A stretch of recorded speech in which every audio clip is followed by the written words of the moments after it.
Requiem. He wrote it in 1946. Today, 2024 summer, we don't seem to we do. Multitudes are bombed and destroyed around us as we collect, exchange, and enjoy watching their suffering, comment on their suffering with words that very soon become politically incorrect. Finally, we are left without words, without a logic, to remind us where did all this started, what's really happening, and why. Although we know deeply in ourselves, we know that this is happening so that the very few of us will go on living a wonderful life with unchallenged privileges.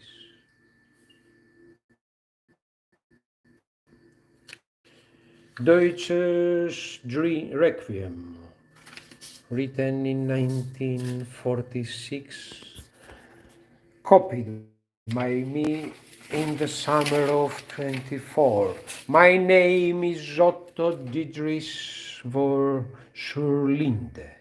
One of my forebears, Christoph Schurlinde, died in the cavalry charge that decided the victory of Zorndorf. During the last days of 1870, my maternal great-grandfather Ulrich Forkel was killed in the Marche-Noire forest by French sharpshooters. Captain Dietrich Schurlinde, my father, distinguished himself in 1914 at the siege of Namur, and again 2 years later in the crossing of the Danube.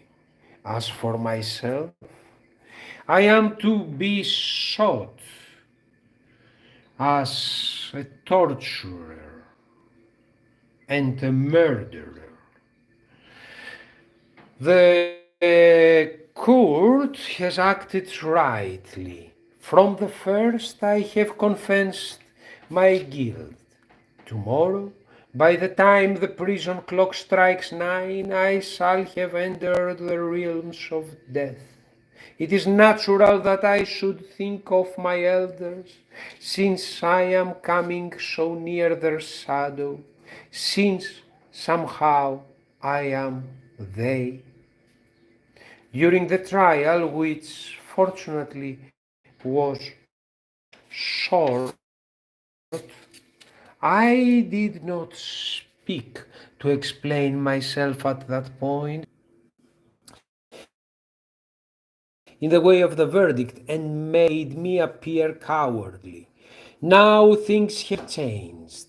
In this night that precedes my execution, I can speak without fear. I have no desire to be pardoned, for I feel no guilt, but I do wish to be understood. Those who heed my words shall understand the history of Germany and the future. I know that cases such as mine, exceptional and shocking now, will very soon be, and I am a symbol of the generations to come.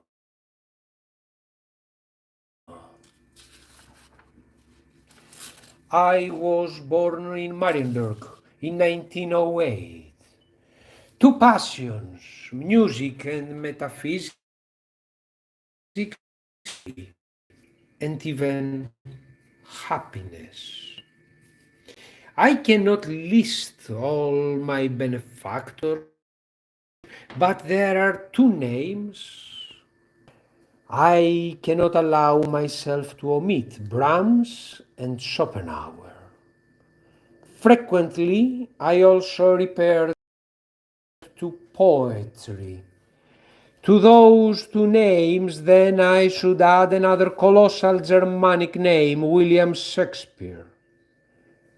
Early on, theology had held some interest for me, but I was forever turned from that fantastic discipline and from Christianity by Schopenhauer, with his direct arguments, infinite variety of their worlds.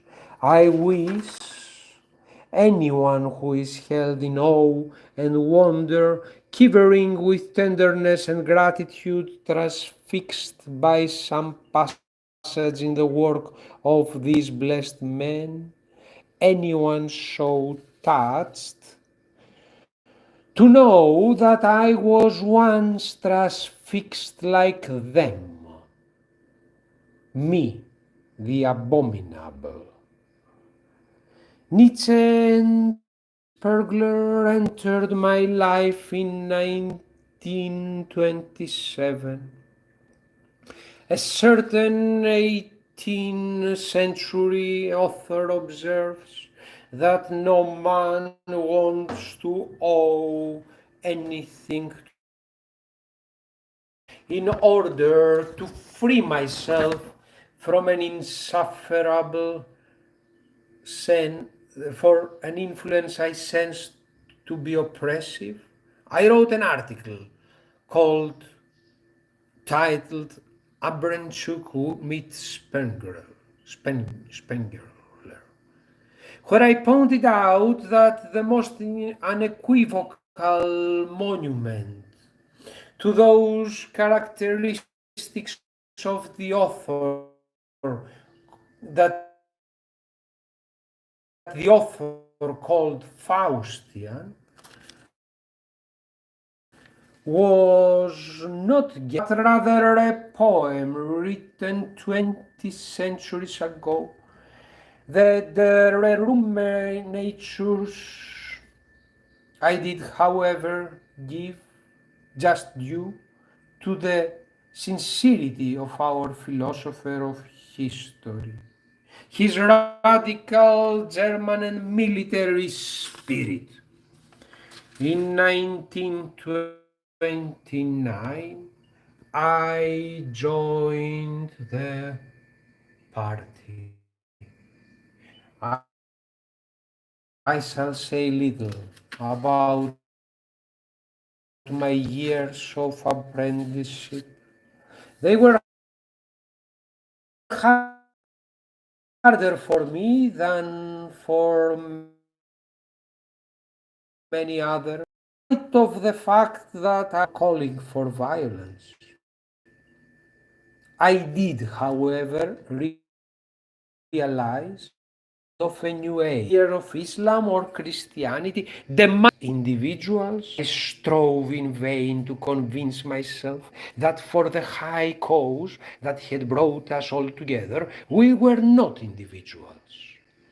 Theologians claim that if the Lord's attention were to stray for even 1 second from my right hand, which is now writing, that hand would be plunged into nothingness, as though it had been annihilated by a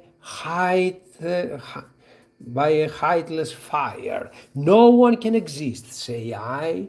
No one can sip a glass of water or cut off a piece of bread without justification. That justification is different for every man. I awaited the inexorable war that would test our faith. It was enough for me to know that I would be a soldier in its battles.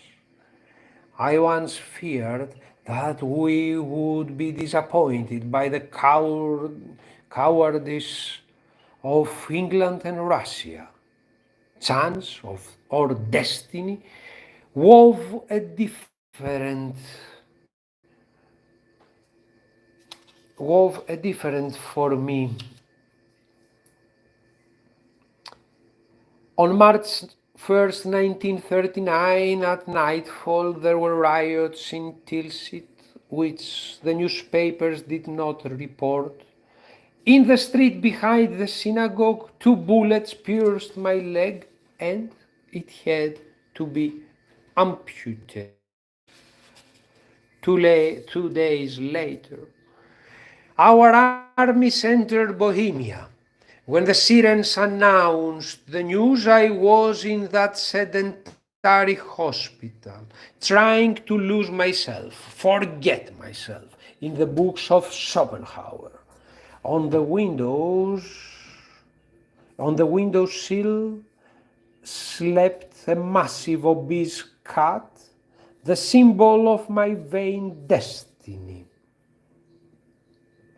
In the first volume of Parerga and Paralipomena, I read once more that all things that can occur to a man from the moment of his birth to the moment of his death have been predetermined by him. Thus, all inadvertence is deliberate. Even casual encounter is an engagement made beforehand. Every humiliation is an act of penitence. Every failure, a mysterious victory. Every death, a suicide. There is no more cunning consolation that the thought that we have chosen our own misfortunes, that individual theology reveals a secret order that in a marvelous way confuses. What unknown purpose, I thought, had made me seek out that evening those bullets, this mutilation? Not the fear of war, I knew that. Something deeper. At last I believed I understood. To die for a religion is simpler than living that ravaged beasts in Ephesus is less difficult. Thousands of obscure months of Jesus Christ, of a Malnikov's undertaking, was more difficult than Napoleon's. On February 7, 1941, I was made sub-director of the Tarnowitz concentration camp. I will continue copying and reading and becoming. I need to do that myself to start coming to terms with the destiny of my generation. I will read again the introduction I start writing to this video. It was me who wrote this introduction, not Jorge Luis Borges. He wrote this in 1946. There was Nazism. There was the beginning of Zionism. We don't seem to be living, I wrote today in the morning, in days of terror and violence, although we do. Multitudes are bombed and destroyed around us. We collect, exchange, and enjoy watching their suffering, comment on their suffering with words that very soon become politically incorrect. And they are banned from social media. Finally, we are left without words, without a logic to remind us where did all this started, what's really happening and why. Although we know deeply in us, we know that this is happening so that the few of us will go on having a wonderful life with unchallenged privilege. I will continue writing, copying, and reading this text of Borges, which is the apology of a murderer and torturer, and I will turn it to my apology as I am copying it and writing it and reading it.